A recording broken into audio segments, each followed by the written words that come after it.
નમસ્કાર મિત્રો, વિડીયોમાં તમારું સ્વાગત છે। જી હા મિત્રો, અત્યારે હાલના સૌથી મોટા અને મહત્વના સમાચાર સામે આવી રહ્યા છે। તો મિત્રો, સમાચારમાં વાત કરીએ તો અત્યારે હાલ થયો ભયંકર ભૂકંપ। મિત્રો જી હા, 135 લોકોના થયા મોત। તો મિત્રો, સમાચારમાં વિગતવાર વાત કરીએ તો દક્ષિણ અમેરિકાના કોલંબિયા દેશમાં 7.4ની તીવ્રતાના શક્તિશાળી ભૂકંપે ભયંકર તબાહી મચાવી છે। આ કુદરતી આફતના કારણે એક ક્ષણમાં સેંકડો ઘર અને ઇમારતો નાશ પામી છે। અત્યાર સુધી પ્રાપ્ત માહિતી અનુસાર આ ભીષણ ભૂકંપમાં 135 લોકોના કરુણ મોત નિપજ્યા છે, જ્યારે આશરે 570 લોકો ગંભીર રીતે ઘાયલ થયા છે।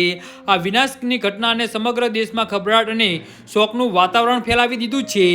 જી હા મિત્રો, અત્યારે હાલના સૌથી મોટા અને દુઃખદ સમાચાર સામે આવી રહ્યા છે। તો મિત્રો, સમાચારમાં વધુ વિગતવાર વાત કરીએ તો યુરોપિયન ભૂમધ્ય ભૂકંપશાસ્ત્રી અને કેન્દ્રના જણાવ્યા મુજબ ભૂકંપની તીવ્રતા 7.4 માપવામાં આવી હતી અને તેનું કેન્દ્ર જમીનથી 115 કિલોમીટરની ઊંડાઈએ હતું। જો કે કોલંબિયન ભૂશાસ્ત્રીઓએ સવારે તીવ્રતા 6.7 દર્શાવી હતી। આ શક્તિશાળી આંચકા એટલા ભયાનક હતા કે લોકોએ પોતાના ઘર અને ઊંચી ઇમારતો છોડીને જીવ બચાવવા માટે રસ્તા પર દોડી જવું પડ્યું હતું। ભૂકંપના કારણે આંચકા કોલંબિયાની રાજધાની બગોડા જ નહીં પરંતુ પાડોશી દેશો વેનેઝુએલા અને ઇક્વાડોરમાં પણ અનુભવાયા હતા। જી હા મિત્રો, તો આના વિશે તમારું શું કહેવું છે તો નીચે અમારી કમેન્ટ બોક્સમાં જરૂરથી જણાવજો અને અમારી યુટ્યુબ ચેનલને સબસ્ક્રાઈબ કરવાની ભૂલતા નહીં। ધન્યવાદ।